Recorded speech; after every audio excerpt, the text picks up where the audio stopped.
L'auteur de ta joie, l'auteur de ta guérison s'appelle Jésus. Alléluia. Alléluia. Amen.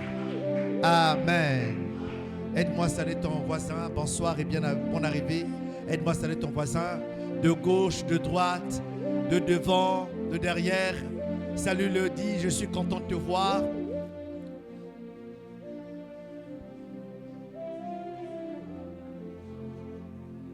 Amen.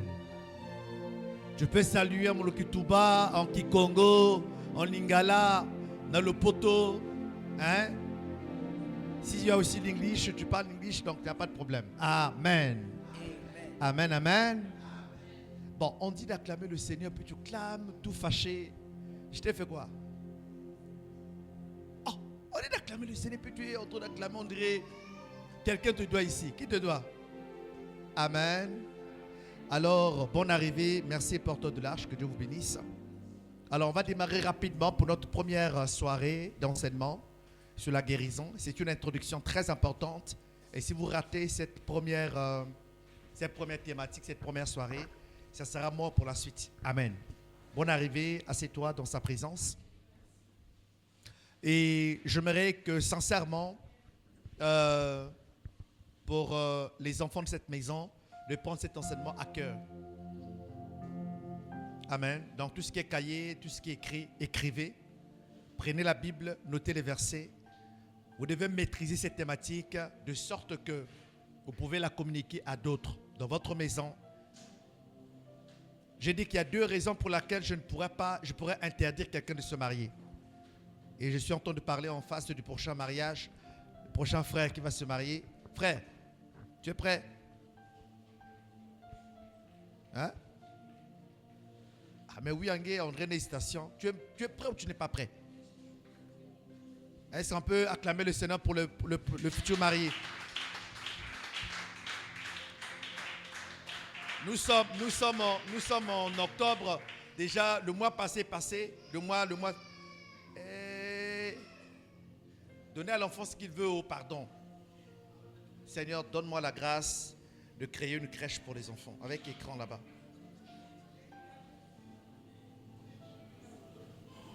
Et puis c'est là seulement quand on commence le message qu'il commence à pleurer.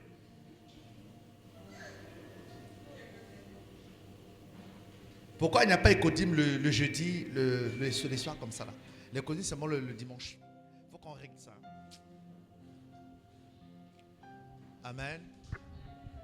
Bonsoir ma chérie. Dieu te bénisse. Ah, je voulais te saluer, tu es étonné.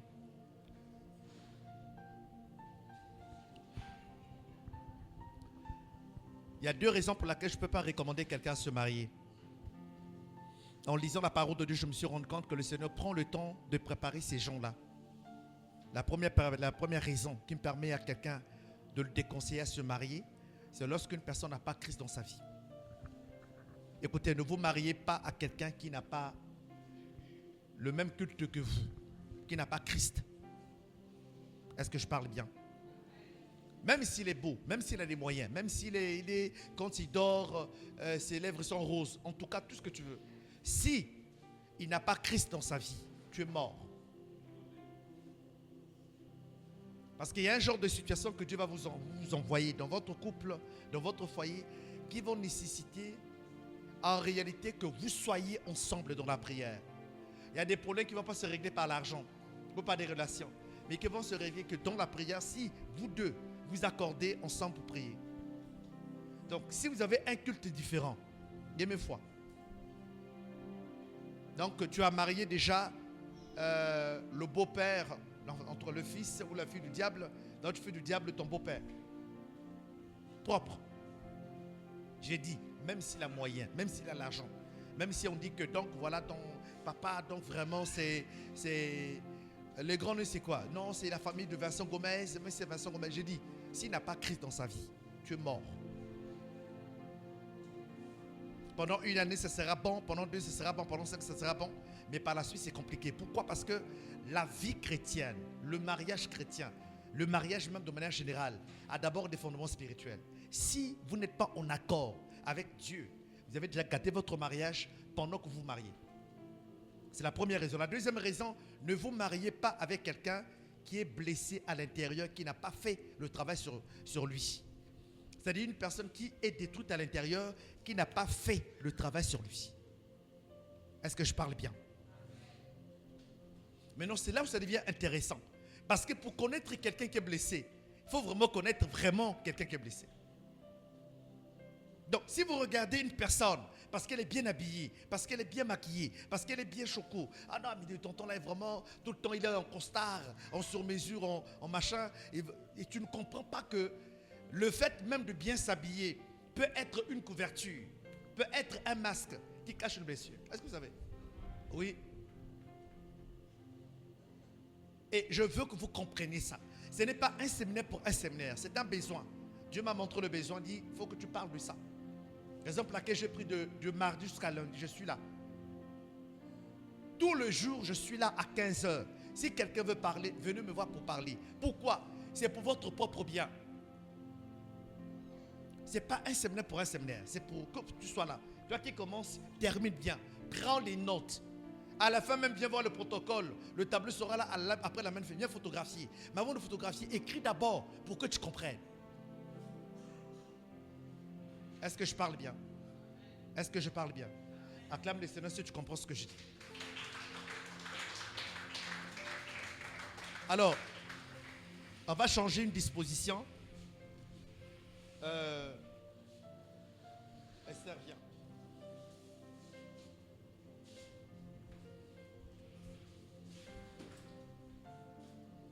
Diminue la chair et puis enlève les micros. Donc, c'est plusieurs sous-thèmes. Vous qui êtes derrière, si vous avez la possibilité, pour approcher. Soyez devant, ne vous gênez pas. Approchez pour que vous soyez plus proche. Diminue la chair. C'est pas comment diminuer? Oui, donc prends le micro, donne le micro là-bas. Trouve une solution pour les micros.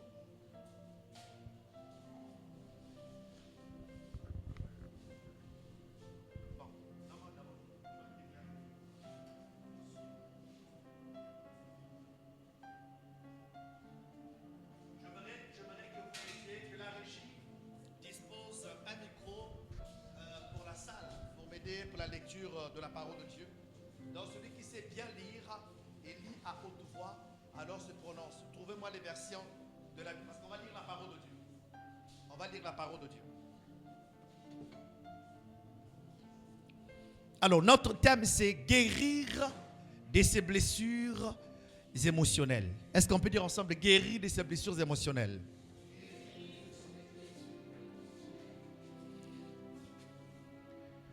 On ne peut pas parler des blessures parce qu'on le verra. Ne vous en faites pas. On verra combien de blessures il existe, combien ces blessures se manifestent. Aïe, non. Régler les problèmes des enfants. Vraiment. Donnez-leur les tétés, les biberons, tout ce que vous voulez. Le sucre, tout ce que vous voulez pour qu'ils se calment un peu.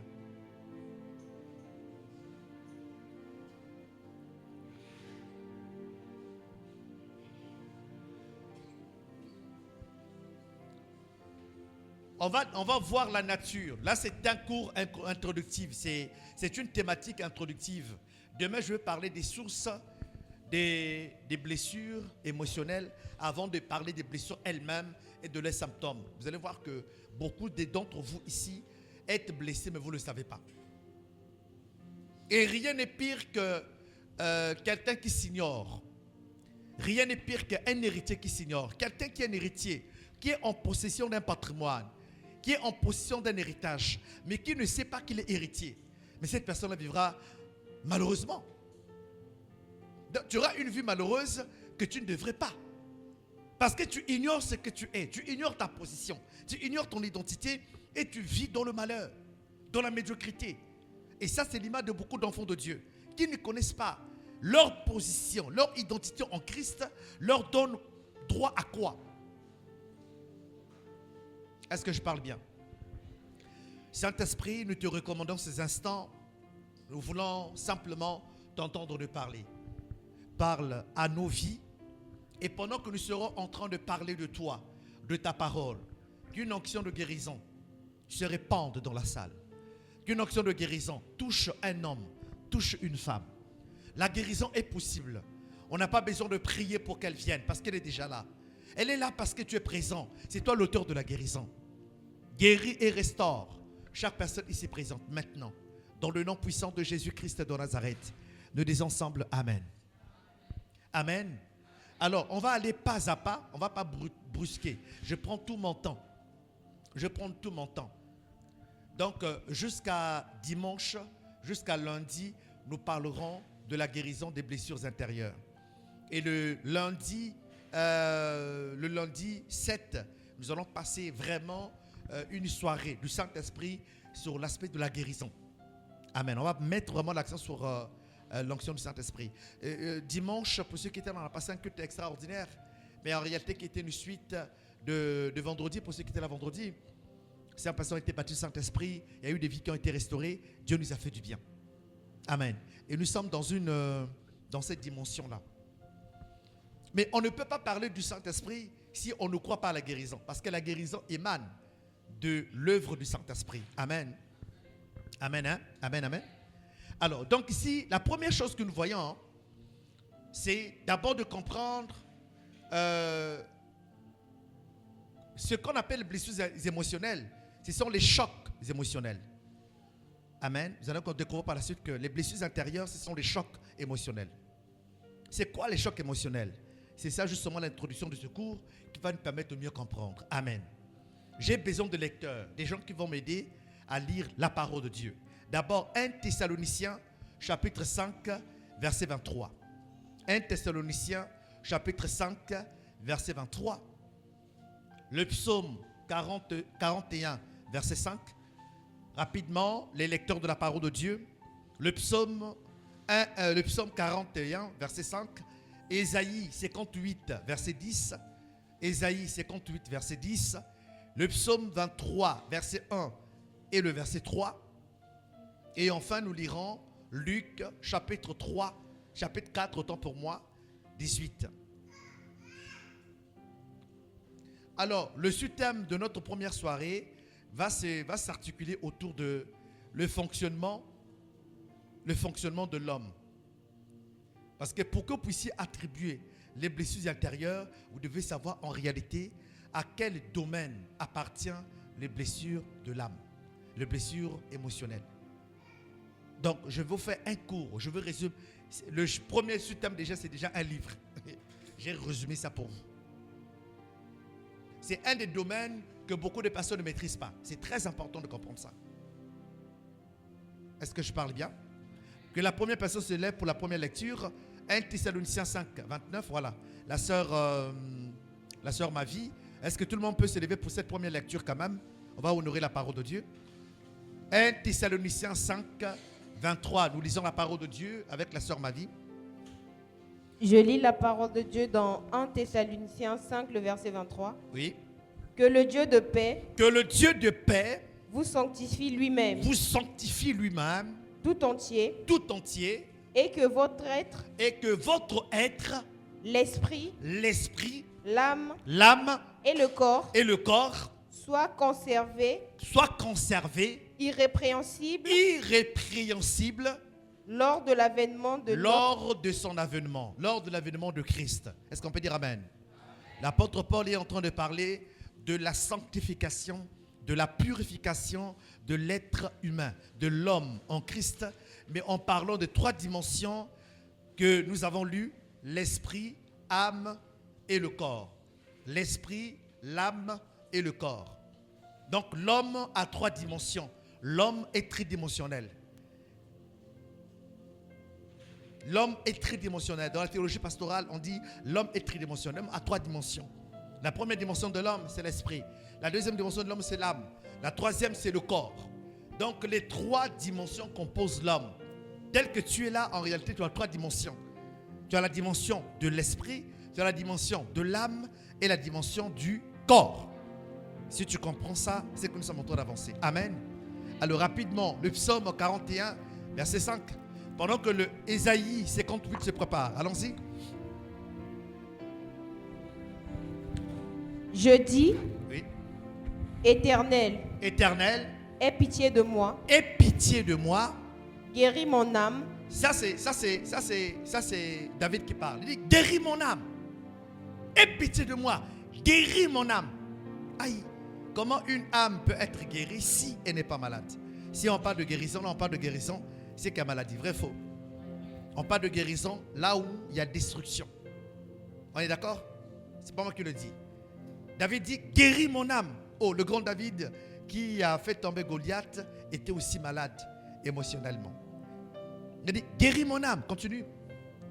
Car j'ai péché contre toi. Car j'ai péché contre toi. Alors, je ne comprends pas. Quel est le rapport entre le péché de David et la maladie de l'âme? Vous allez comprendre à partir de demain les différentes blessures de l'âme. J'ai pas envie de m'avancer. On va d'abord s'arrêter là. Parce que j'ai envie de prêcher. Mais on n'est pas d'abord prêcher. On doit enseigner pour qu'on puisse comprendre. On va aller. Ésaïe 58, 10. Mais ce sont les textes de base. Donc ça c'est pour les textes pour tout le temps. Pour tout le séminaire, on va exploiter ça. Oui, allons-y. Si tu donnes ta propre substance à celui qui a faim. Alors, Ésaïe 58 parle du vrai jeûne. Le jeûne spirituel. C'est le plus grand chapitre dans la Bible qui parle du jeûne. Comment jeûner correctement. Comment jeûner selon Dieu. Et le verset 10 nous donne une particularité. Nous donne une aperçue très intéressante. Elle dit quoi? Il dit quoi le verset 10? Il dit, si tu donnes ce que tu as pour que l'autre qui a faim mange. Mais j'aimerais qu'on emprunte les expressions de la version de la sœur Mavi. Qu'est-ce qu'elle dit? Si tu donnes ta propre substance à celui qui a faim. À celui qui a faim, donc le pauvre. Oui. Si tu rassasies l'âme indigente. Si tu rassasies l'âme de quoi? Indigente. Indigent. En d'autres termes, l'âme de celui qui a faim, l'âme du pauvre, de celui qui est pauvre, de celui qui est dans le manquement. Raison pour laquelle j'aimerais dire à quelqu'un, la pauvreté rend aigri. La pauvreté blesse. Et il n'y a pas l'onction dans la pauvreté. Il n'y a pas aussi l'onction dans la richesse. Mais l'onction enrichit.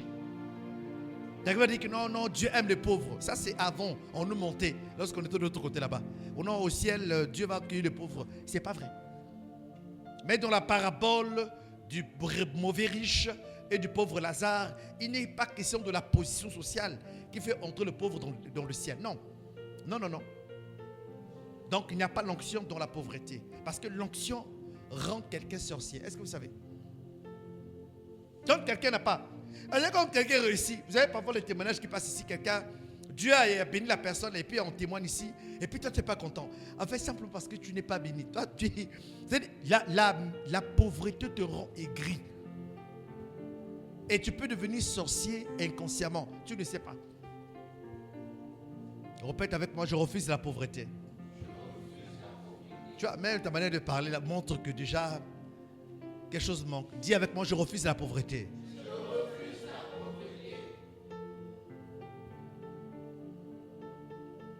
L'âme de l'indigent, l'âme de celui qui manque. Parce que l'indigent, celui qui est dépourvu, celui qui n'a pas, celui qui dépend des autres. Continue. Ta lumière s'élèvera sur l'obscurité. Dieu dit, la lumière s'élèvera sur quoi? Sur l'obscurité. C'est-à-dire que Dieu va éclairer ta vie. Dieu va éclairer tes chantiers. Quand tu fais du bien à celui qui est dans le besoin. Raison pour laquelle faites attention. Entre le pauvre et la pauvreté. Dieu ne veut pas qu'on méprise le pauvre. Qui comprend ce que je dis? Mais Dieu veut qu'on nous puissions briser la pauvreté. La pauvreté, c'est le système. Mais le pauvre, c'est la personne qui est dans le besoin. La Bible déclare, celui qui se moque du pauvre se moque de celui qui l'a créé. Ne te moque pas de celui qui n'a pas. Si tu peux faire, fais. Mais si tu peux faire, il faut passer. Mais si tu te moques de ce pauvre-là, tu te moques de celui qui l'a créé. Parce que tu ne sais pas comment, quelle est son histoire, comment il passe, comment il a vécu, etc. Vous comprenez? Mais la pauvreté n'est pas une bonne chose. Mais le pauvre, nous devons l'aider tant que c'est possible. Amen.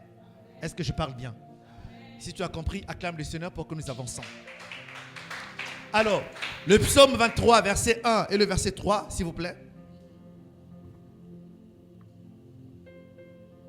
Pendant que Luc 4, 18 se prépare, Nous avons peu de temps. Je veux que nous puissions finir à temps aujourd'hui. Beaucoup, c'est la première journée de rentrée scolaire. On va vite rapidement rentrer quand même. Et on va aller progressivement. Demain, nous allons parler maintenant de la maladie émotionnelle, leur source. Ça vient d'où? Comment est-ce qu'on est blessé émotionnellement?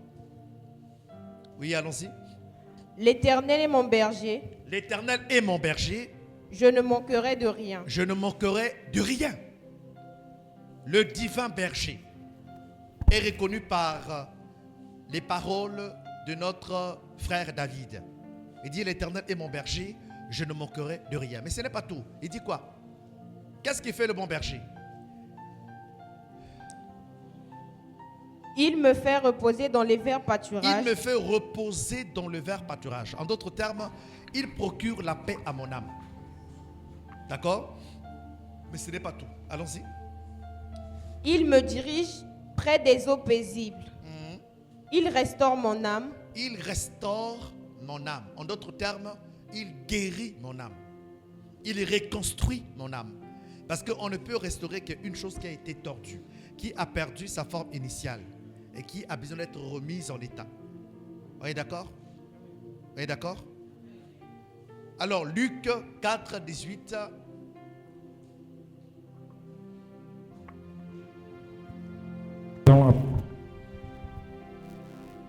Lisons la parole de Dieu dans Luc 4, oui. verset 18. L'Esprit du Seigneur est sur moi. L'Esprit du Seigneur, l'Éternel, est sur moi. Oui, il m'a choisi pour apporter la bonne nouvelle aux pauvres. Il m'a choisi. C'est quelle version? Parole de vie? Parole vivante? Parole de vie. Il m'a oint, mais c'est la bonne. Tu gardes là. Il m'a oint, il m'a choisi.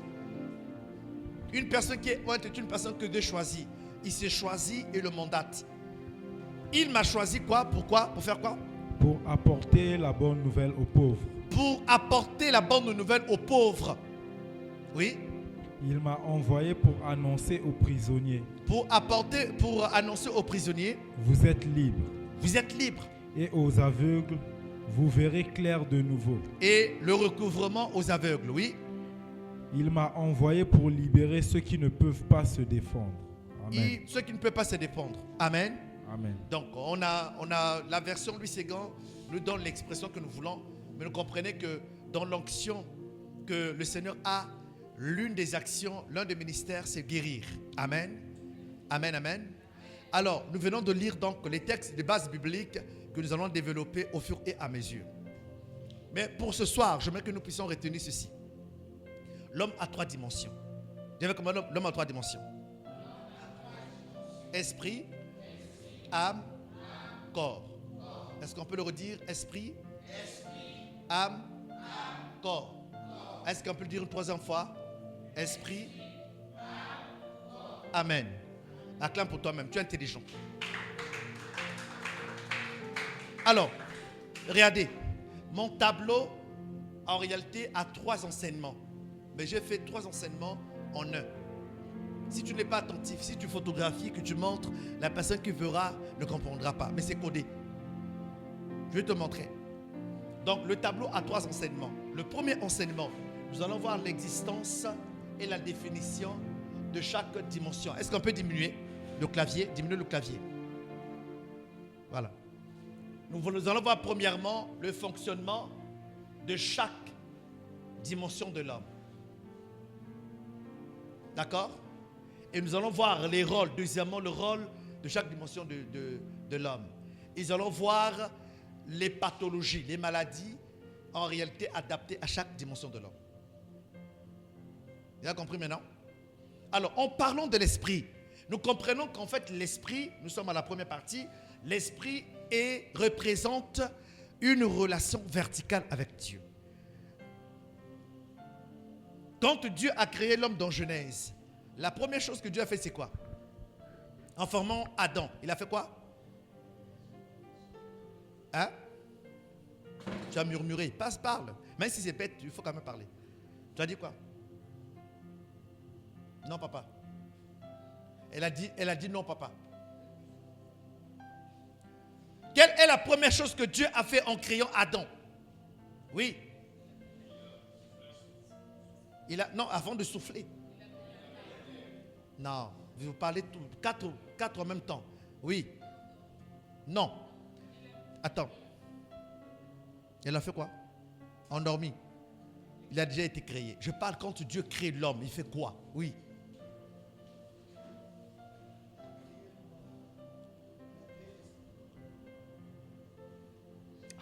Les enfants là sortent de Bethsalem. Hein? Oui. Il a pris l'homme. La Bible déclare qu'il a formé l'homme de la poussière de la terre. Est-ce que ça peut s'acclamer ça? Il a formé. Pourtant, il a formé l'homme de la poussière de la terre. C'est pas vrai? Frère Harley, c'est pas ça. Mon frère, c'est pas ça. Il a formé l'homme de la poussière de la terre. Première chose. Donc, il a formé, il y a ce qu'on appelle la sculpture. Mon bac c'est un bac artistique. Je l'ai fait à l'Académie de Beaux-Arts de Kinshasa. Là-bas, il y a des ateliers en sculpture. Les sculpteurs, c'est les personnes qui ont la capacité de travailler le bois, le fer et même l'argile. Donc, on peut donner à Maman Michi qui est là, tel que tu es là, c'est ce qu'on appelle un modèle vivant. Tel que tu es assise là. Il y a des gens qu'on paye. Quand tu t'assois là, toute la journée, tu es là et on te paye. Hein. Ça peut être $50 ou $25, ça dépend. Mais tu es là juste pour t'asseoir, pour que les artistes là, chacun dans son te dessinent. Et tu as les sculpteurs qui peuvent te reproduire tel que tu es là. C'est-à-dire que si on ne te dit pas que c'est un modèle argique, tu ne vas pas croire. Actuellement, avec les détails. Mais sauf que c'est une œuvre d'art. C'est une création artistique. Donc Dieu crée l'homme de cette façon-là. Il prend la poussière et de la poussière donne à l'homme une forme corporelle. Mais là, l'homme n'est pas encore en vie. La deuxième action qui passe, qu'est-ce qui se passe? Il fait quoi? Il va souffler. Dans quoi? Dans les narines. Il dit, premièrement, le corps. Deuxièmement, l'esprit. Mais il y a un détail. Après, il dit, l'homme devient, il devient quoi? Une âme vivante. Merci ma fille. Une âme vivante. Tu vois, tu hésites de dire de bonnes choses. Tu vois, c'est très intéressant. Est-ce qu'on peut acclamer le Seigneur pour elle? Donc, l'homme devient une âme vivante. En d'autres termes, écoutez-moi bien, en d'autres termes, corps plus esprit égale. Si vous comprenez ça, c'est que vous allez entrer, vous allez comprendre même le sens de la délivrance. Vous allez refuser que la manipulation, qui est une arme de Satan contre vous, ne marche pas. Mais écoutez-moi bien. Maintenant, lorsqu'une personne meurt, qu'est-ce qui se passe? La Bible déclare que le corps repart à la poussière. Vrai ou faux? Et l'esprit repart à celui qui l'a créé. Vrai ou faux? Où est l'âme?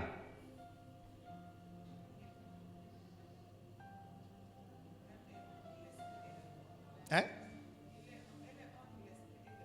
Non, il y a 1000 fois déjà. Il y a 1000 fois. Et nulle part. Tu ne me convaincs pas. Tu ne me convaincs pas. L'âme est quoi? Au départ, l'âme est revenue d'où?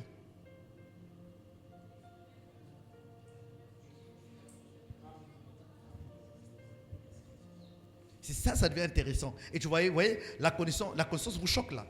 Quand c'est clair, ça vous choque maintenant. L'âme, oui. L'âme disparaît. L'âme disparaît. Mais non, si l'âme disparaît, si nous sommes d'accord que l'âme disparaît, donc finalement, quand on dit que ton âme repose en paix, on parle de quoi?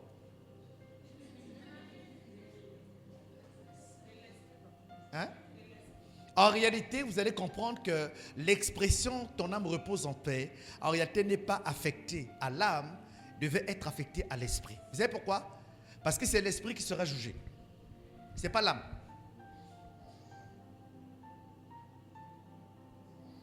Si vous comprenez ça, nous sommes en train d'avancer et Satan n'aime pas ce que vous êtes en train d'entendre ce soir. Quand vous êtes sauvé, entre les trois, qu'est-ce qui est sauvé? C'est l'esprit. Votre salut entre par l'esprit. Donc, l'esprit repart à celui qui l'a créé. Raison pour laquelle on l'appelle le Dieu de tous les esprits.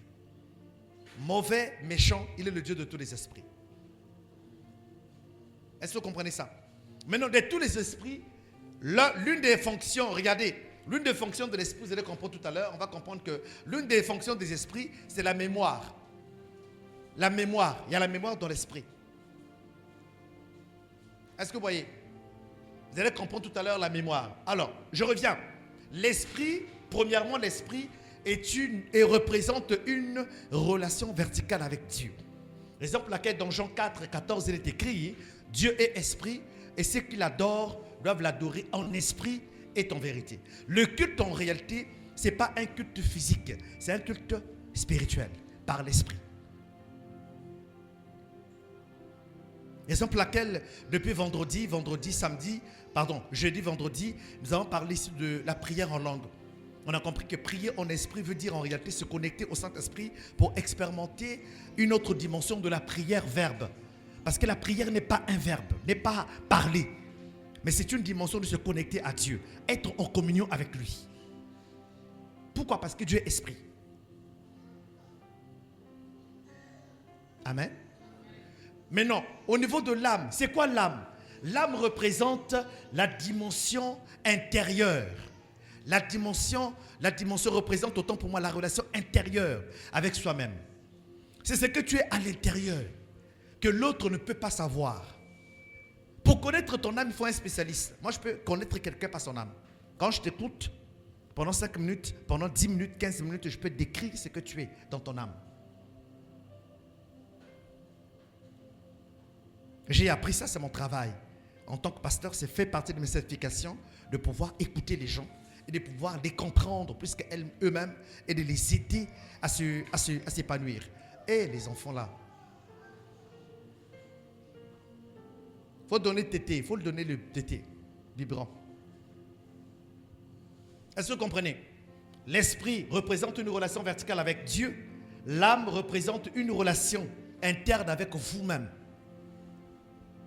Raison pour laquelle David pouvait dire dans le psaume, « Oh mon âme, pourquoi t'as battu au-dedans de toi ?» Il parle à qui? Il parle pas à quelqu'un, il parle à lui-même. Mais pas à son âme qui est à l'intérieur. Pourquoi t'as battu au-dedans de toi-même? Oh mon âme! Je ne vais pas avancer? Mais non, le corps, ça c'est clair, nous connaissons bien. C'est une relation, représente une relation extérieure avec le monde. Extérieure avec le monde. Dans la sociologie, on parle des relations interpersonnelles. C'est-à-dire que la relation interpersonnelle, c'est une relation qui va de toi vers l'autre. C'est le corps qui permet ça. Alors, j'aimerais corriger une mauvaise erreur, une hérésie ou une fausse doctrine, peut-être dite par les pasteurs ou les serviteurs de Dieu, peut-être qu'ils ne comprennent pas. Quand on parle de chair, on ne parle pas de corps. Est-ce que vous comprenez? Les œuvres de la chair, donc, le corps là, il y a Kimbi. Parce que si ton corps est mauvais, ton esprit va fonctionner comment? Vous comprenez ça? Quand la Bible parle de la chair, il ne parle pas du corps. Mais il parle d'une mentalité non transformée. D'une personne qui refuse de se conformer par rapport à Dieu. Une personne qui refuse de naître de l'esprit. C'est une âme qui refuse d'être corrigée par la parole de Dieu. Cette âme-là aura des fruits différents de celui qui est né d'esprit. Est-ce que je parle bien? Donc ton corps est important. Dire à quelqu'un, prends soin de ton corps. Parce que ton corps, sans ton corps, écoutez bien, la Bible déclare, la chair est faible, donc le corps est faible, et l'esprit est bien disposé. En d'autres termes, même si ton esprit veut jeûner, mais si ton corps est faible, tu ne pourras pas. C'est pour cette raison de temps en temps, il faut te reposer. C'est pour cette raison de temps en temps, mal manger, c'est pécher contre Dieu parce que tu affaiblis ton corps. J'aimerais dire à un frère, à une soeur ici, qui est abonné carrément au Maléwa, tout en Maléwa, tu es en train de manger brochette, tout ce qui est sec. C'est que tu ne sais pas ce que tu es en train de créer, c'est ce qu'on appelle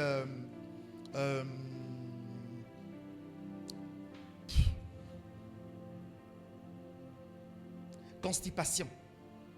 Une constipation peut-être légère, mais qui peut devenir aiguë par le genre d'alimentation que tu as. Est-ce que tu sais? Quand tu manges trop sec, c'est pas bon. Pourtant, avec le sec, l'argent que tu peux avec le sec, tu peux faire un bon bouillon avec beaucoup de gombo. Malheureusement, on a une mauvaise information sur le gombo dans notre culture alimentaire congolaise. Beaucoup disent que quand on mange le gombo, le masculin s'affaiblit. C'est pas vrai. Au Nigeria, au Ghana, en Côte d'Ivoire, on ne fait que ça. Et les hommes qui sont là-bas sont très virils, je vous assure. Ils sont féconds. Gombo. Vous dites gombo, là qui est bien.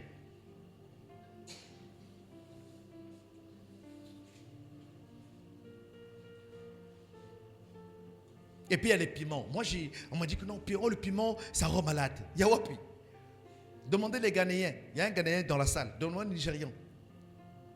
Allez en Côte d'Ivoire, allez au Togo. Vous allez voir que même dans le pain, les beignets, il y a piment. Dans le pain, il y a piment. Kao, piment. Tout est pimenté. Tout est pimenté. Tout. Même la bouillie pimentée. Donc, quand on mange sans piment, c'est pas bon. Maintenant, eux là, c'est des gars qui sont en bonne santé. C'est des gaillards, costauds. Mais nous ici, c'est cuisse de poulet. Aide de poulet. On est fatigué à œil de poulet, cuisse de poulet. On est mené à dos de poulet. On a fini avec dos de poulet, coup de poulet.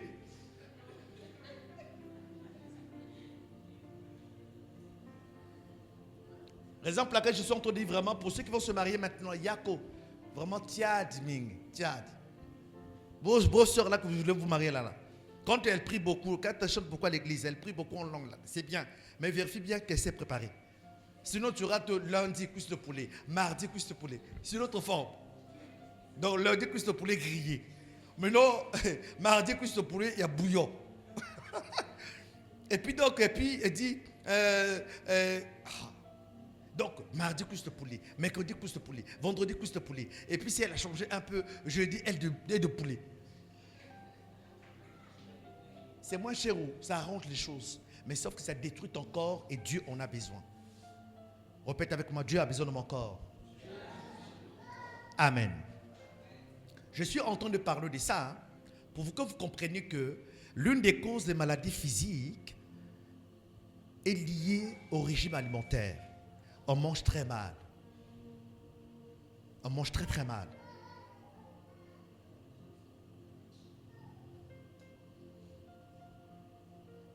Tout est sanctifié par la parole et par la prière ne veut pas dire le manque de foi et le manque de prudence. Si vous pouvez avoir une idée sur ceux qui vendent par exemple les braises publiques là, ceux qui font des braisés là, le nombre de cubes qu'ils mettent dans votre nourriture, vous n'aurez pas idée. Des bouillons là, bouillons magiques. Bref. Alors maintenant, passons à la deuxième étape, qui sont donc les fonctions. Donc à quoi sert donc l'esprit? Les fonctions de l'esprit sont la communion. Dis avec moi la communion. Mais la communion avec qui? La communion avec Dieu.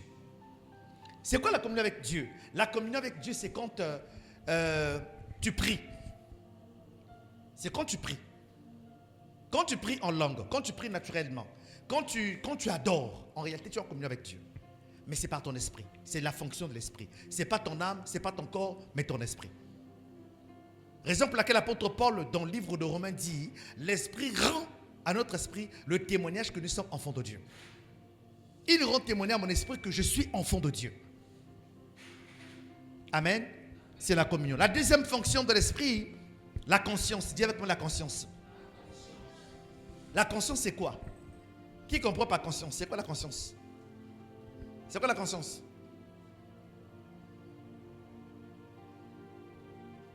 Aïe. C'est quoi la conscience?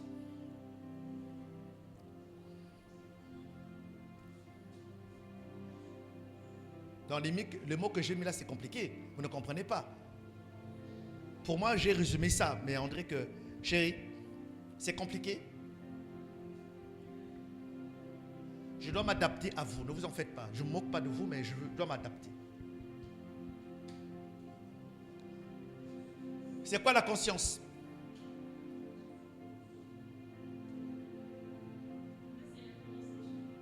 La connaissance. conscience. C'est la connaissance, elle est dans la conscience, mais ce n'est pas toute la conscience. Ok. Je vais vous donner un peu quelque chose. Regardez, suivez ceci. Regardez. Oui?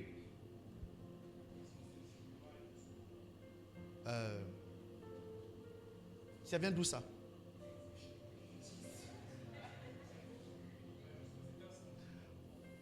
Bon, définissons la conscience comme étant la raison. Dis avec moi la raison. La raison, c'est la norme. C'est la raison. C'est quelqu'un qui est normal. C'est pour cette raison, écoutez-moi bien, je parle aux intercesseurs et je parle à ceux qui sont appelés au ministère de la délivrance. C'est là que vous allez comprendre. Quand une personne est possédée d'un esprit de folie, en réalité, ce n'est pas son âme qui est possédée. C'est son esprit qui est tourmenté, dont la conscience a été troublée. Une personne qui est fou ou qui devient folle, s'il vous plaît, qui devient folle, est une personne qui devient irrationnelle. Donc qui perd la conscience, qui perd la raison, qui commence à divaguer. Donc ça veut dire que dans la prière, il faut toucher à son esprit. Est-ce que vous comprenez? Très souvent, quand une personne est devant d'un cas d'un fou, on traite les expressions de la folie. On ne traite pas la folie elle-même à la source. Qui comprend ce que je dis? Donc il faut comprendre qu'un esprit a possédé son esprit. Un esprit a possédé son esprit. Un démon a possédé son esprit et a troublé la conscience. Et il devient quoi? Irrationnel. Il commence à manger ce qui est sale. Pourquoi? Parce que la personne n'a plus de conscience. Dans sa conscience, il est quoi? Troublé. Amen. Vous comprenez? Et la troisième fonction de l'esprit, c'est ce qu'on appelle l'intuition. Directement l'intuition. L'intuition est appelée autrement le discernement.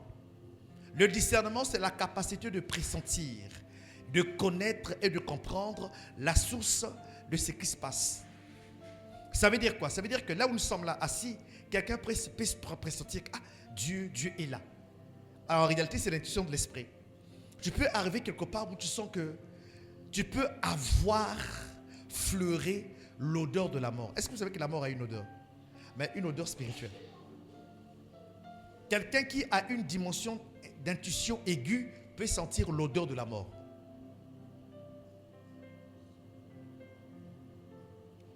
Et peut sentir même l'odeur de la pauvreté, parce que la pauvreté a une odeur. Quand tu es dans ta chambre, quand tu es dans ta maison, quand tu as une activité spirituelle anormale, tu le sens, tu le pressens, c'est ton esprit. Si vous comprenez ce que je suis en train de dire, ça vous aide. Ça là, ce n'est pas des séminaires qu'on fait dans l'église.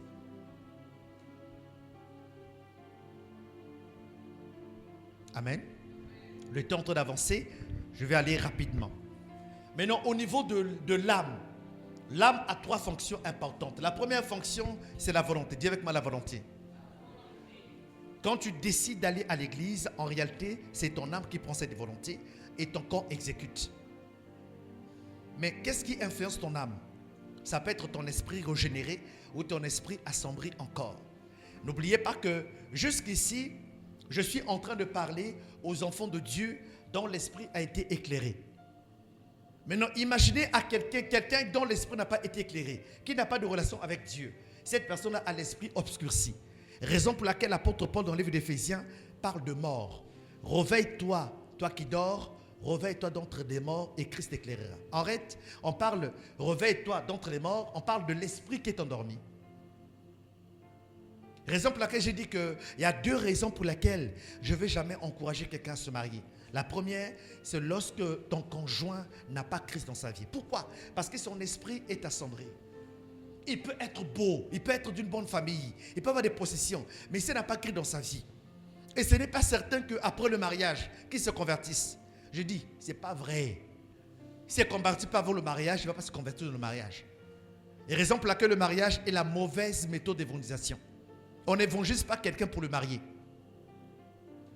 Touche la vie de quelqu'un, touche quelqu'un. Dis, il ne faut pas convertir quelqu'un pour le marier.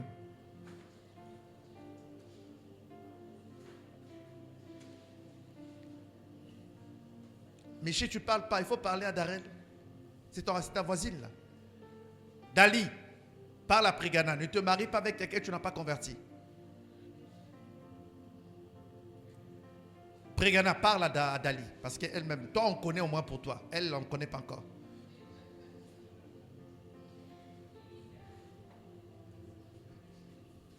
Et là, tu vois quelqu'un, papa, je suis amoureuse. Je suis amoureuse.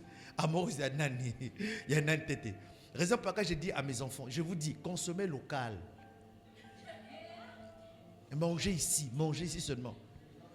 S'il n'y a pas ta pointure, il n'y a pas ton goût. Bon, il faut prier pour qu'on évangélise, qu'on a gagné les gens. Et puis bon, le gars qui viendra ici, bébé spirituel, on fait ce coaching. On va grandir spirituel. Parce que si on va évangéliser que la personne vient, ils sont racines ici et puis te voient et te marient, ça c'est bon. Mais si tu vas chercher quelqu'un qui tu non, il faut venir dans notre église, écoutez notre pasteur, puis le gars vient, tu es déjà amoureuse. Alors la personne lui-même là, il ne s'est pas encore détaché de la sorcellerie. On va faire comment?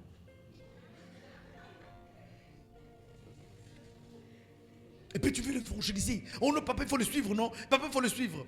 Dans le langage, je suivre. Mais logiquement, tu veux que la gars là soit ramenée à Christ. Comment tu peux tomber amoureuse de quelqu'un qui n'a pas Jésus? Il a l'argent, c'est vrai. Il a la position, c'est vrai. Il a un gros ventre, c'est vrai. Mais après, il n'a pas Christ. Parce que j'ai lu quelque part, plus de 75% des femmes aiment et sont amoureuses des hommes qui ont de gros ventres.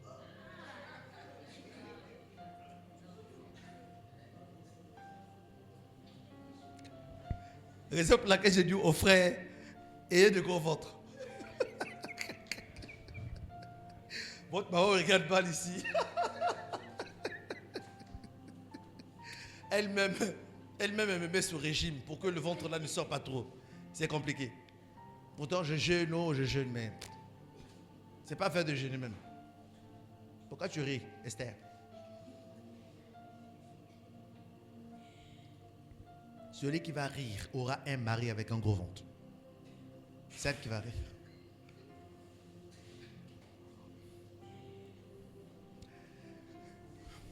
La volonté, c'est la première fonction de l'âme. La deuxième fonction de l'âme, c'est l'intelligence. Dis avec moi l'intelligence. À quoi consiste l'intelligence? Qui peut me définir c'est quoi l'intelligence? J'aimerais déjà décourager quelqu'un. Ne pense pas que l'intelligence là c'est diplôme. Aïe, il faut m'enlever ça tout de suite. À quoi consiste l'intelligence? Oui.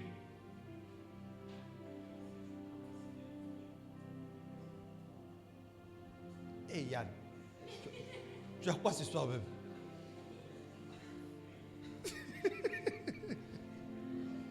Oh! Une capacité de quoi? Innée de quoi?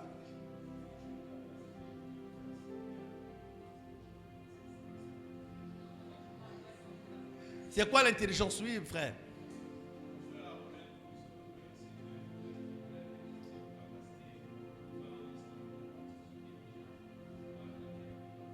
Ouais, c'est un point de départ. De manière simple, on va dire l'intelligence, c'est la capacité, c'est une capacité d'apprentissage, capacité d'apprendre. Est-ce que vous comprenez? C'est quelqu'un qui apprend, qui sait apprendre, qui apprend vite. Or, dans l'intelligence, il faut savoir écouter, il faut savoir magasiner, il faut savoir appliquer. Le savoir écouter, le savoir faire. Dans la définition que le frère a donnée, c'est l'intelligence spirituelle. En fait, ça touche plus l'intuition, le discernement. Parce que tu dois séparer ce qui est précieux de ce qui est vil. De faire, en fait, avoir le jugement. Non, c'est moi qui dois changer de position. De faire le jugement entre ce qui est mauvais, de ce qui est bon, ce qui est faux, de ce qui est vrai. Ça, c'est le discernement. Mais qui est en réalité aussi une définition de l'intelligence spirituelle. Mais là, on parle d'intelligence au niveau de l'émotion. Dans une capacité, en réalité, d'apprendre. Il y a des gens qui sont intelligents de nature, qui ont une capacité innée de vite apprendre. Exemple laquelle, c'est parfois pas une erreur lorsqu'on associe l'intelligence au diplôme. Parce qu'on parle d'un parcours irréprochable, on dit qu'il est vraiment intelligent. Mais en réalité, c'est une capacité qui te permet de vite apprendre ou d'apprendre des choses d'une manière un peu... Amen. Donc, c'est au niveau de l'âme que l'intelligence existe. Mais écoutez-moi bien, l'une des blessures, la blessure de l'âme vient assombrir l'intelligence de quelqu'un. Pourtant, quelqu'un peut être né intelligent, mais à cause des chocs qu'il a vécus, les chocs viennent assombrir, couvrir son intelligence. Par exemple, quelqu'un qui n'a pas été à l'école aura un complexe de ne pas parler en public, de ne pas s'exprimer en public, à cause de quoi? Avoir manqué d'aller très loin dans les études, alors que dans le fond, la personne est intelligente. Qui comprend ce que je dis? Voilà. Et certainement la personne n'a pas reçu un sponsor officiel, un sponsor financier, quelqu'un qui l'a épaulé, qui l'a encouragé à aller dans les études. Parce que n'oubliez pas que, comme je disais hier à la prière de déclaration, de possession du mois d'octobre, celui qui a admis d'une classe pour passer une autre classe, sous-entend plus de dépenses. Quand tu quittes le collège pour aller au lycée, c'est plus de dépenses. Quand tu quittes le lycée pour aller à l'université, c'est plus de dépenses. Donc quand tu dis, vraiment, il y a mes examens, ça veut dire plus de dépenses. Maintenant, si tu n'as pas là quelqu'un qui est prêt à pouvoir t'accompagner au prochain niveau intellectuel, tu es exposé. Malgré ton intelligence, tu n'auras pas faire de longues études. Et c'est ce qu'on appelle l'abandon. Quelqu'un peut être abandonné, peut être rejeté par quelqu'un qui est essoufflé financièrement et tu ne peux plus aller plus loin. Pourtant, à la base, tu es intelligent. Est-ce que quelqu'un comprend ce que je dis? Je suis déjà en train d'énoncer les blessures, mais doucement. On va aller doucement. On va d'abord faire l'introduction. Et la troisième fonction de l'âme, c'est ce qu'on appelle l'émotion. Est-ce qu'on peut dire ensemble l'émotion? Qui peut me citer une émotion? Oui, la joie est une émotion. Mais en tout cas, la joie n'est pas une émotion. Enfin, tu as raison de dire que c'est la joie. Mais dans le fond, ce n'est pas une émotion, la joie. Par contre, être joyeux est une émotion. La joie n'est pas une émotion parce que la joie est un caractère. En fait, quelqu'un peut être dans la joie sans être joyeux.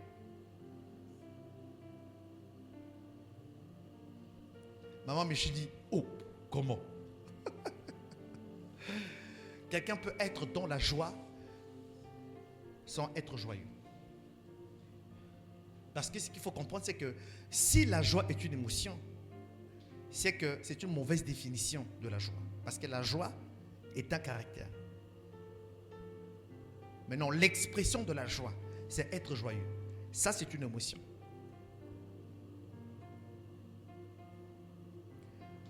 Je vais dire ça autrement. Quelqu'un peut être joyeux sans avoir la joie. C'est ce qu'on appelle le rire ironique. Quelqu'un peut rire, mais en fait, il n'est pas sincère. Ouais, est-ce qu'on est d'accord? Vous comprenez ce que je dis? C'est une émotion. Et même en psychologie, on parle de fausse émotion. Tu ris. En fait, ça sonne faux. C'est comme une mauvaise note. Quand tu joues une mauvaise note, le frère Prégana, le frère Vince, vous direz que non, ça sonne faux. C'est une fausse note. Il y a une fausse émotion. D'accord? Qui peut me citer une émotion encore? Le frère Sagesse a parlé de joie, mais pas joie, mais plutôt joyeux. Une émotion, rapidement. Ah, vous réfléchissez. Oui, frère Vince. Tristesse. Pardon? Les soucis, non. Mais être soucieux, oui.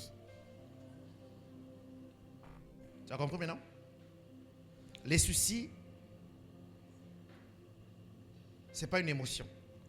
Mais être soucieux, Là, c'est une émotion.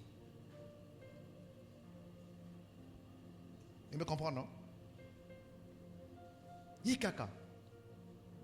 Wamambo. Pourquoi on demande Wamambo? Parce qu'il y a un signe, il est dans une posture soucieuse. C'est une émotion. Voilà. Toutes ces expressions-là appartiennent à l'âme. Donc l'âme, c'est la volonté, l'intelligence, l'émotion. Amen. Si tu as compris, acclame le Seigneur pour que j'avance. Maintenant, au niveau du corps, le corps, comme j'ai dit, représente une relation externe avec le monde. Donc, on a 3 fonctions du corps. La réception. Est-ce qu'on peut dire ensemble la réception? La réception, c'est ce que tu reçois. L'information qui quitte et que tu reçois. Tu la reçois de tes yeux, tu la reçois de tes oreilles, tu la reçois de ton nez. Tu peux passer quelque part devant une parcelle à 12 heures, tu sens l'odeur d'un bon sakasaka. Tu reçois l'information. Et puis les gens, il y a au moins plus de 7 personnes qui se mettent la tête. Hey, Oudia, Madia. Réception, le corps reçoit l'information. Les oreilles reçoivent l'information. Une formation orale. Vous comprenez? Vous allez comprendre que ce que nous sommes en train de faire là va vous aider demain pour que vous puissiez comprendre. Si vous ne comprenez pas ça, si on vient sur Internet, vous n'allez pas comprendre. Si vous comprenez ça, vous allez traiter ça correctement. Je veux qu'une personne sorte de ces séminaires guérie. Que tu fasses un pas de plus vers ta guérison. Amen. Et la deuxième chose, la réaction. C'est la deuxième fonction du corps, la réaction. Dis avec moi la réaction. La réaction, c'est lorsque tu réagis à l'information que tu reçois. Par exemple, quelqu'un peut crier dans la cour, « Hé Mouyibi !» Nos réactions par rapport à cette information, qui est une information, sera différente. Est-ce que vous comprenez? Hein? Un jour, il y a mon père spirituel qui passait dans un couloir, Michel Andrade, est passé dans un couloir, et puis il y avait un musulman qui priait.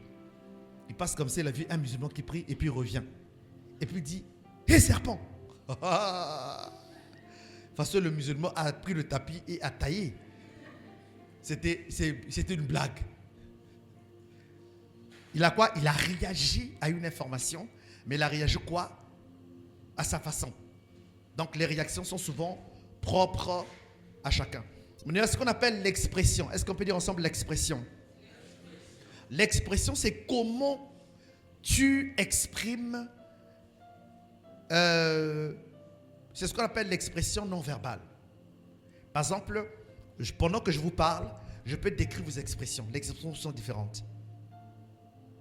Dali sourit. Maman Darel est en train de réfléchir par son expression. Frère Pargana est en train de somnoler parce qu'il est fatigué.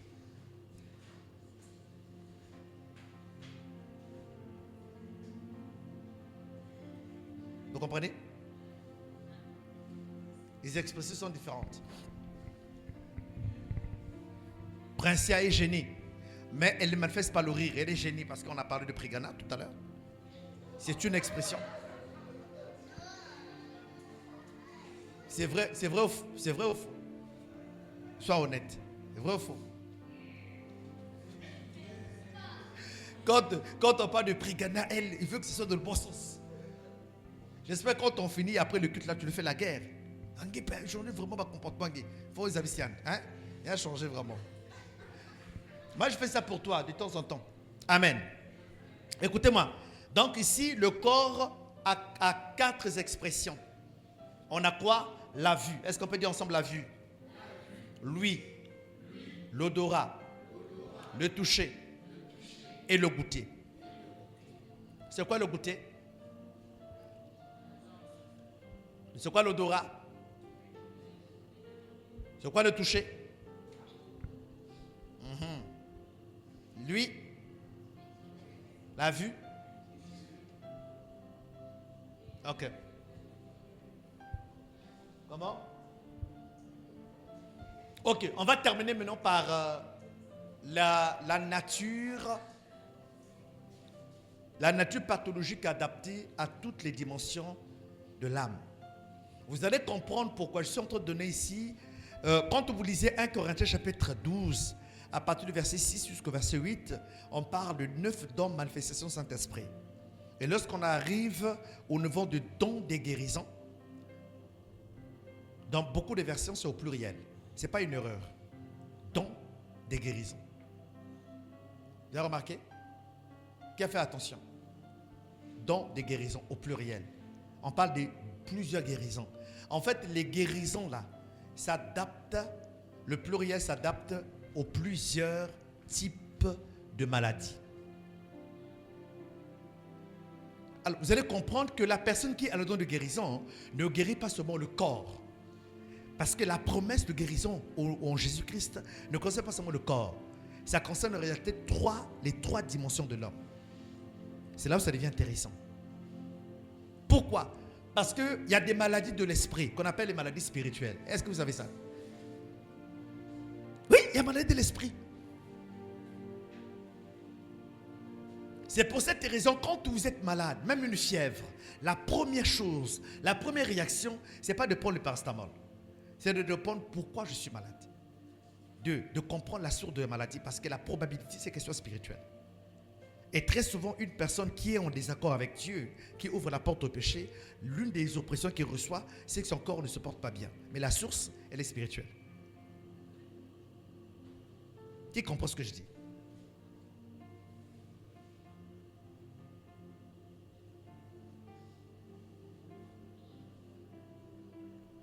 Les maladies spirituelles. Parmi les maladies spirituelles, c'est ce qu'on appelle la possession démoniaque.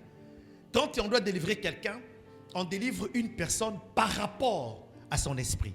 On n'est pas possédé dans l'âme, on est possédé dans l'esprit. Pourquoi? Parce que c'est un démon, c'est un esprit qui doit posséder un esprit. Donc si on doit délivrer la personne, il faut que la personne soit délivrée par son esprit. Amen.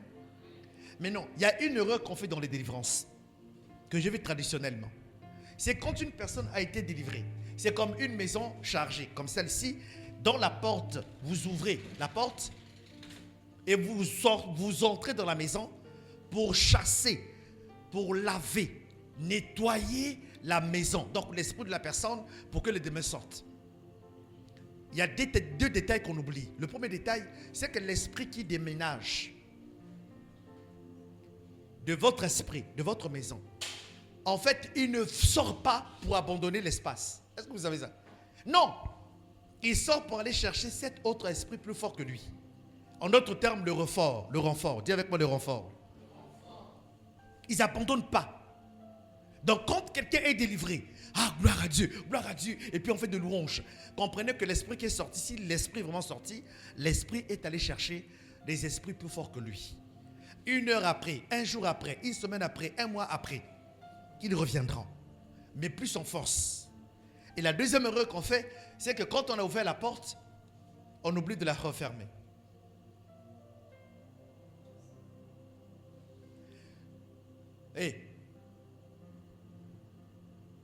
Ésaïe 22 parle du principe de porte et de clé de la maison de David. Qui ouvre, personne ne peut fermer. Qui ferme, personne ne peut ouvrir.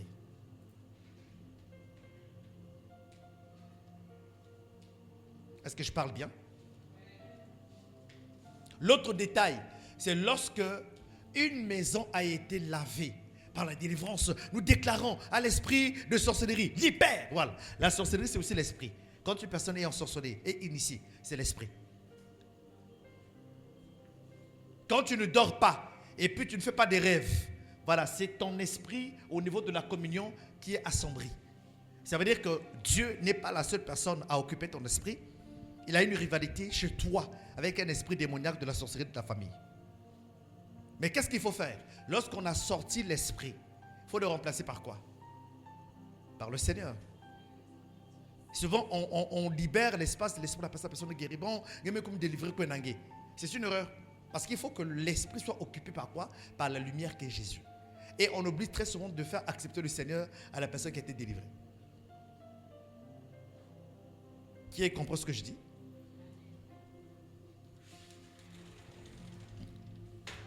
J'aimerais rapidement que quelqu'un prenne Matthieu 18. Bon, on ne va pas lire, mais on parle ici du fou de Gadara. Le fou de Gadara, ça montre une maladie spirituelle. Quelqu'un qui est possédé par un esprit de folie. L'esprit de folie, ce n'est pas une maladie physique.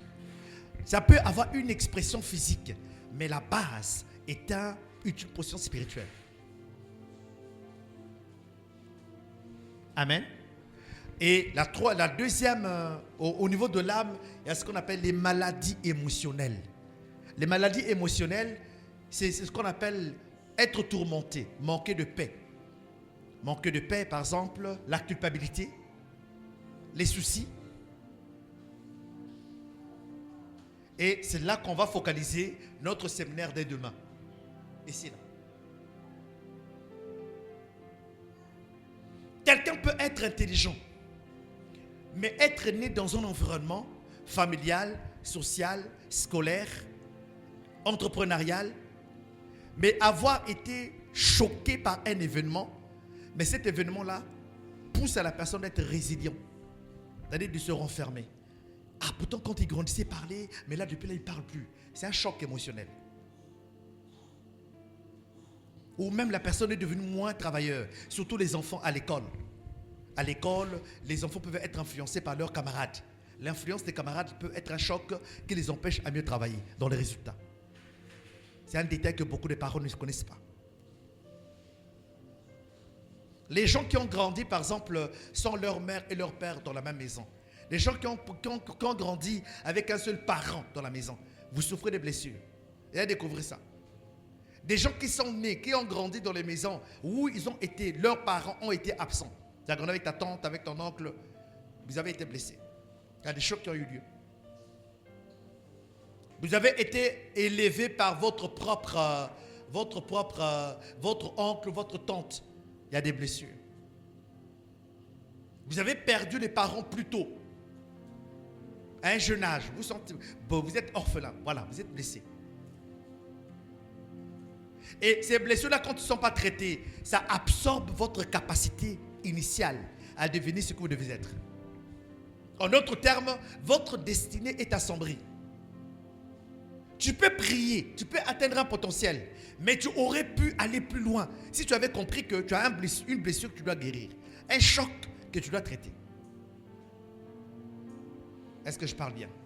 Il y a des personnes qui sont appelées à parler au micro comme moi ce soir, mais qui ne peuvent pas, qui s'en empêchent. Pourquoi?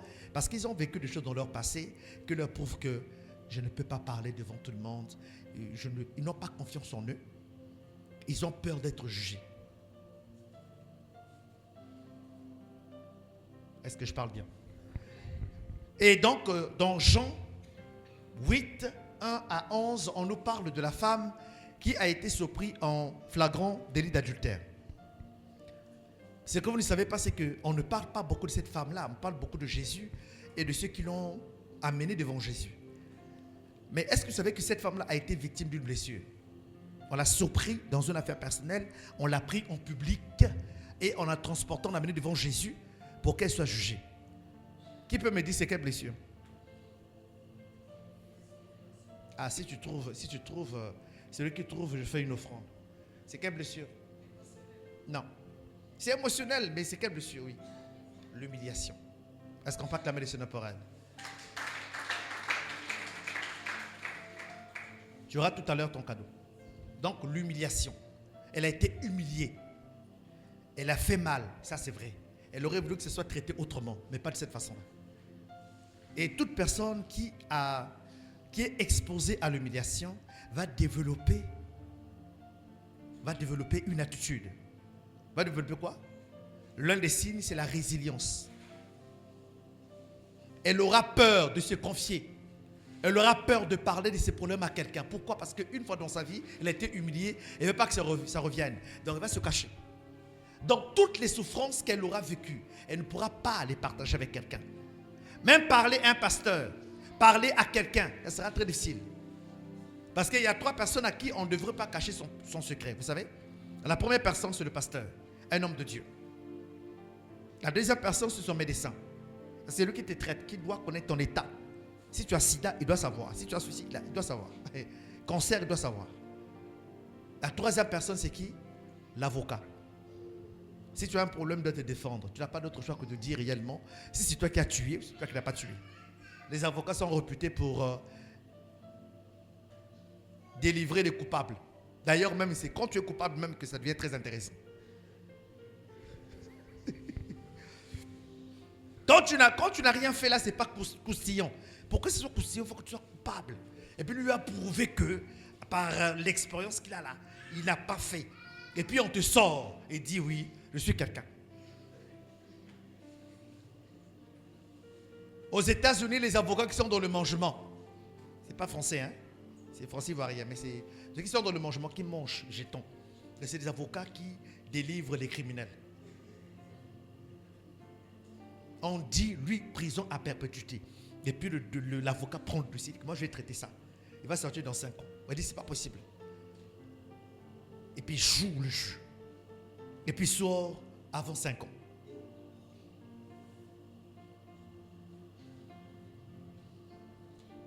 Amen. Donc ici, au niveau des maladies émotionnelles, donc c'est l'âme, nous avons ce qu'on appelle le tourment. Maintenant, les maladies émotionnelles, on ne les voit pas. Mais ils ont des signaux, les symptômes. Il faut un spécialiste, un pasteur dédié à ça. Un spécialiste, les psychologues, malheureusement, qui n'ont pas vraiment une solution durable. Ils ont une solution ponctuelle, mais pas permanente. Parce que pour moi, la psychologie n'est pas la solution aux blessures intérieures. Ça rend dépendant du système. Les personnes rendent dépendantes. Et en parlant de psychologie, maman Darrell peut se lever. Tu vas te dire un peu, elle a rencontré il y a quelques semaines une spécialiste dans une plateforme qui a dit quoi? Pour t'écouter pendant 1 heure, il faut quoi? Hein? 45 000 heures par heure. Donc maman Bangé, n'a pas été spécialiste, n'a pas été que non, on a lavé parce que bon, et puis te pose les questions. Bon, finalement, non, vraiment, tout ça qu'on a des bongo, donc on a remboursé 15 minutes. Donc après, finalement, après, complication, 30 minutes. Donc après, finalement, donc après, on a un coup de javé, mais là, 45 minutes. Donc après, finalement, qu'est-ce qui s'est passé? Non, mais après, le gars ne m'arrête pas de m'appeler. J'ai bloqué le numéro. Après, 50 minutes. Après, la sonnerie sonne pour dire qu'il devrait rester 10 minutes. À la fin, 45 minutes. Mais pour votre information, 45 minutes là, c'est moins cher. Parce qu'en temps normal, l'heure, même dans les standards, dans la grille tarifaire des spécialistes en psychologie, c'est 100 €. Donc en d'autres termes, 65 000, entre 65 000 et 75 000. L'heure. Dis-moi, quel est le Congolais de la basse classe qui allait chercher un spécialiste pour qu'il se sente soigné?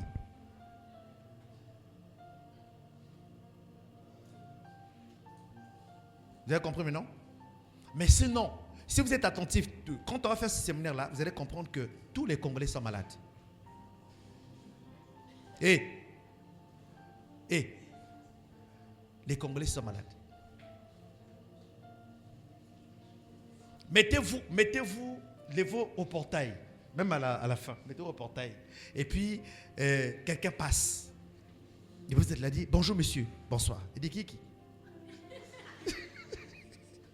Il va dire, il y a quoi? Il dit, s'il n'est pas poli, il a dit, on se connaît. Vrai ou faux? Mais est-ce que vous savez que c'est une défensive? Ils se défendent. Pourquoi? Parce qu'ils se sont agressés. Ils se disent que la personne qui le savait, que nous sommes le connaître. Ou bien que escroc, moi escroc faciaille.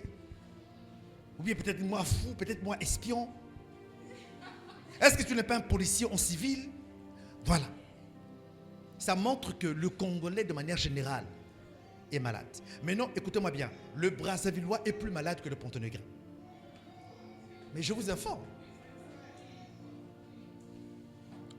Mais si vous êtes un esprit, écoutez, si vous êtes un esprit, quand quelqu'un roule dans une voiture, faites esprit de mettre le couteau sur le pneu. Vous allez voir, vous allez voir les réactions. Mais tu vas voir les gens carrément sur un arbre. Oh, mais vous ne savez pas. Le Brazzaville est plus malade qu'un le Porto-Négrin. Vous savez pourquoi? À cause des guerres.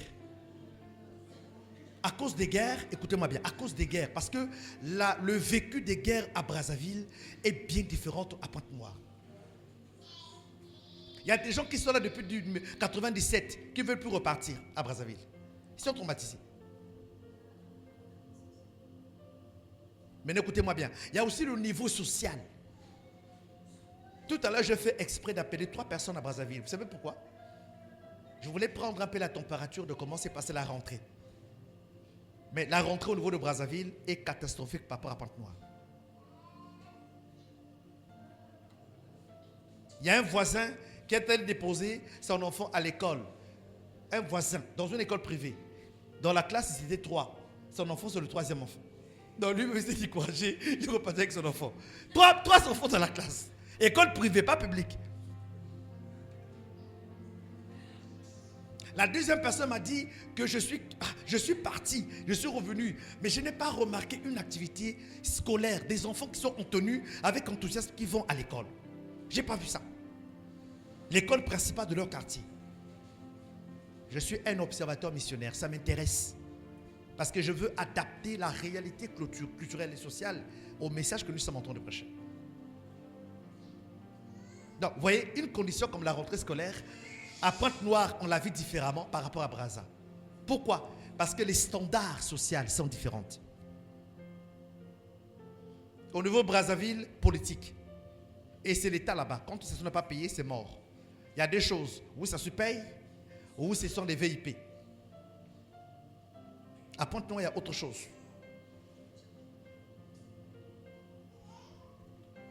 Vous avez compris? Et puis j'ai toujours remarqué, quand quelqu'un quitte Pointe-Noire, quand tu vas à Brazzaville, c'est comme si tu reviens de France. Tu n'as pas apporté, tu as apporté quoi? Tu as fait ceci, tu as fait quoi? Il y a toujours. Donc tu es obligé de te cacher. De ne pas dire aux gens que tu arrives.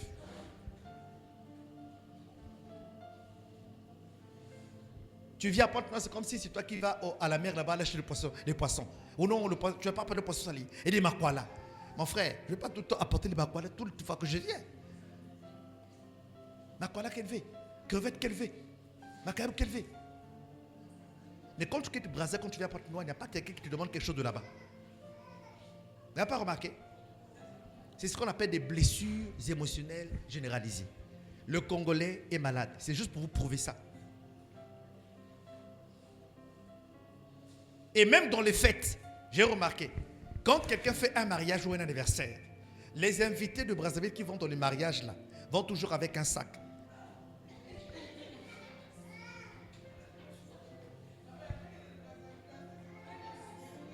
Maintenant ici, c'est eux qui sont venus ici qui ont apporté ça. Il y a une Brazzavilloise qui se défend là. Maman Michi. Amen. Ok, on va finir avec ceci. Le corps, les maladies physiques, l'exemple de la paralysie. La paralysie est physique, vrai ou faux? Quelle autre maladie physique que vous connaissez?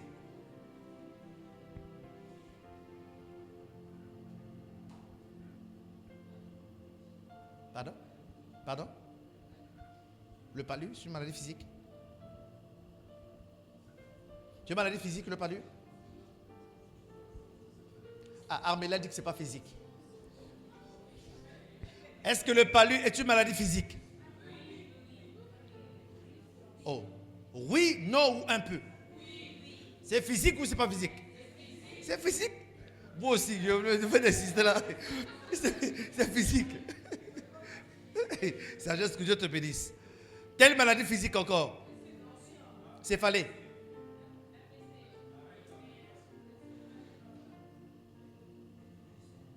AVC, c'est physique. C'est physique. C'est physique, chérie, c'est physique. AVC. C'est physique. Il dit céphalée. Amen. Ok, voilà donc le résumé de notre introduction de cours de ce soir. Et demain, on va se focaliser là. Vous devez comprendre ça, c'est très important. Amen. On est encore au niveau de la connaissance, pas d'abord l'émotion. On va prier, on va parler en langue. Non. Il y a des jours où on s'assoit, on écoute d'abord, on apprend et puis on prie efficacement. Amen. Il n'y a pas de jour où on doit prier toujours. Il faut transpirer ici pour sentir l'onction. L'onction même dans la parole. Amen. Voilà. Question. Lève la main et pose la question par rapport au fonctionnement de ces 3 dimensions de l'âme, du corps, avant de pouvoir passer à autre chose. Question. Disposez un micro, s'il vous plaît, que les mains se lèvent pour des questions.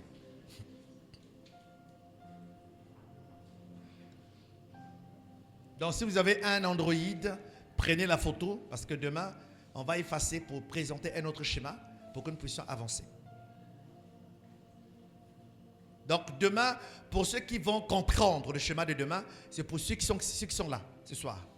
Ceux qui ne sont pas là, c'est compris. Ils vont venir, vont atterrir dans une affaire et ils ne comprennent pas. Donc toi qui as commencé, tu dois être là pour suivre la suite. Questions? Il y a des questions? Il y a des questions? Alors, quand le Seigneur parle de guérison, comprenez que la guérison, ce n'est pas seulement physique. Elle concerne les 3 dimensions de ton être. Donc, physiquement, tu peux être bien portant. Mais émotionnellement, tu peux être malade. Spirituellement, tu peux aussi être malade. Est-ce que vous comprenez? Il faut attendre. Bon, prends la photo. Viens prendre, mais attendez à la fin. Sinon, ça va faire tour de défilé. Oui, frère Harley.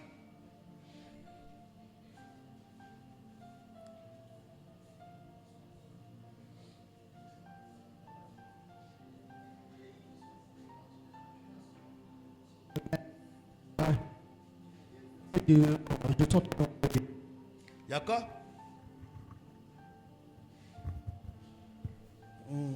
Genèse 2, le verset 27. Et Genèse 1, le verset 27. La Bible nous parle, Dieu créa l'homme à son image.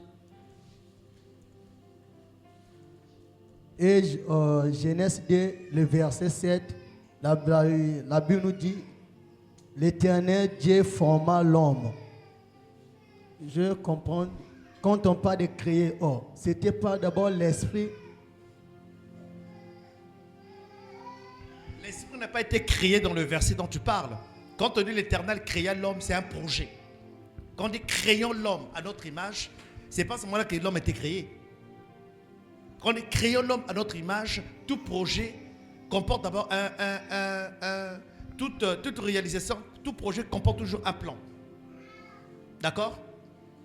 Est-ce que tu comprends? Donc, oui. Donc c'est un verset à voir. Parce qu'il y a d'autres serviteurs qui nous disent, Dieu a créé d'abord l'esprit. Quand on dit créer l'homme à notre image, c'était l'esprit. Et le corps, c'était la formation. Dieu a formé. Ça, c'est dans l'application. Hein, dans l'application, chacun peut manipuler son verset. Et vraiment, écrit là. Je comprends. Dans l'application, c'est pas toi, je parle du bébé qui crie. Dans l'application, regarde, dans le ministère de la parole, dans la prédication, l'enseignement, il y a les observations, les interprétations, l'application. L'on peut avoir une bonne observation, une bonne interprétation, une mauvaise application. Quelqu'un peut faire dire au verset ce qu'il veut que les gens entendent. Est-ce que tu comprends? Il faut être simple. Quand on dit Dieu créa, on dit créons l'homme à notre image. Et quand Dieu forme l'homme, ça parle du projet et du parle de la réalisation. D'accord? Il ne faut pas écouter ce que les autres disent. Il y a un pasteur qui dit que ceux qui mettent les bijoux, les montres, les bagues aux bijoux, ne vont pas rentrer à l'église. Il faut tout laisser dehors. Frère, un pasteur sur TikTok dit qu'avant d'entrer dans l'église, il faut laisser tout ce qui est perles dehors. On fait comment? On va appliquer ça demain. Dans l'alliance, nous avons montre à la perle. Il ne faut pas que ça entre ici. Ça doit rester dehors là-bas. On est d'accord? Oui, sagesse.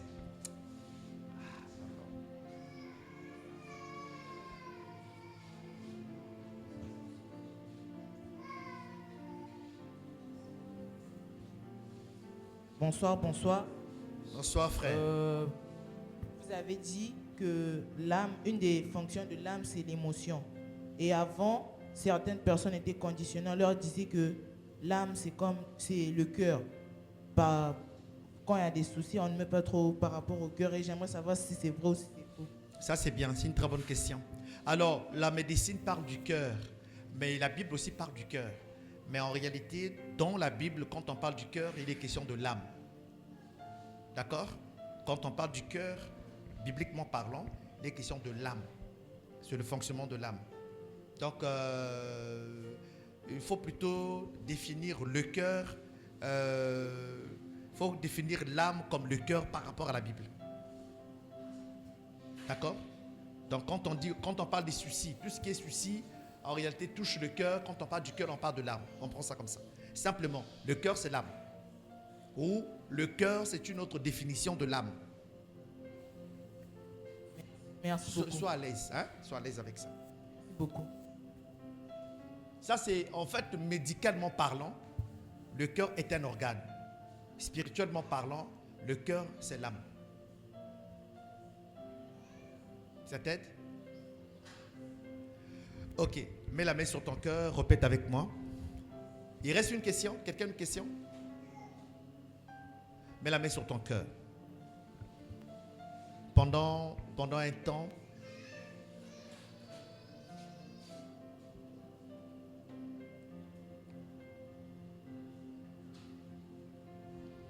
répète avec moi, Saint-Esprit.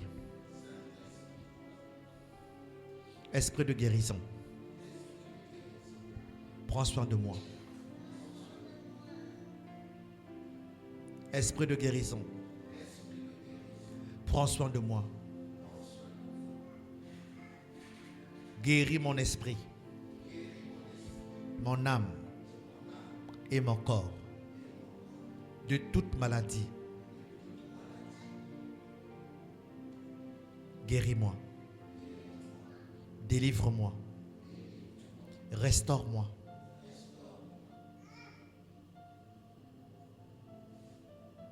Au travers de ces séminaires, révèle-toi à moi. Donne une parole sur mesure à ma destinée.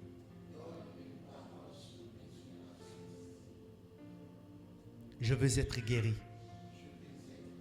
par le médecin de ma destinée. Ce soir, que ta main travaille.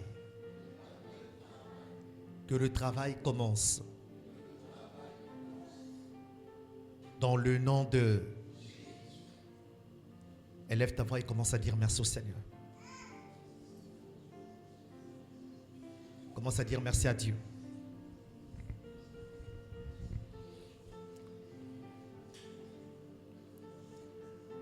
Il n'y a aucune maladie que Dieu ne peut pas guérir.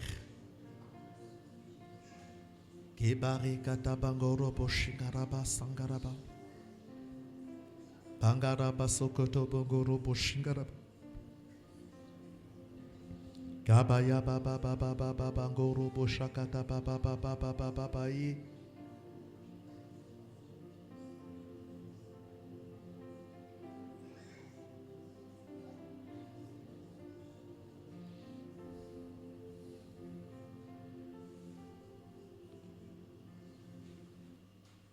Que le Seigneur te fasse du bien.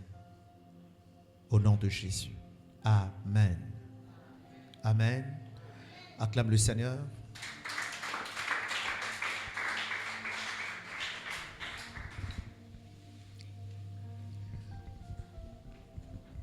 Je suis toujours persuadé que ce séminaire attend quelqu'un, un de tes amis, un de tes voisins, qui a besoin d'être là, un collègue. Donc je vais appeler le frère Harley rapidement. Prends un flyers. Dans le taxi, dans le bus, à l'arrêt de bus, au travail. Fais du bien à quelqu'un. Amen.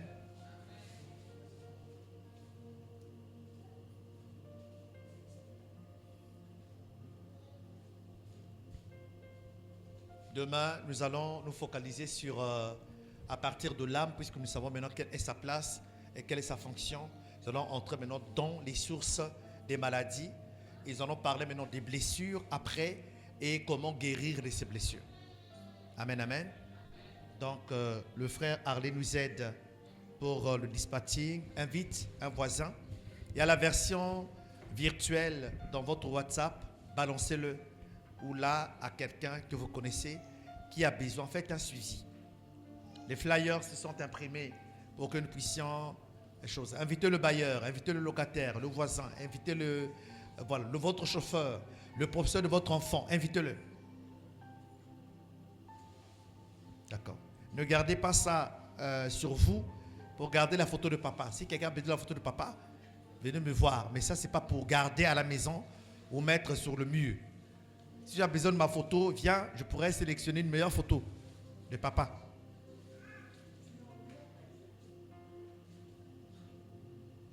Il y a un collègue qui souffre. Il y a quelqu'un qui souffre, s'il te plaît. Donc nous avons 2 programmes. C'est vraiment un mois d'octobre bien béni. Donc nous aurons des grâces qui vont s'exprimer à partir de la 2e semaine. Amen. Alors rapidement.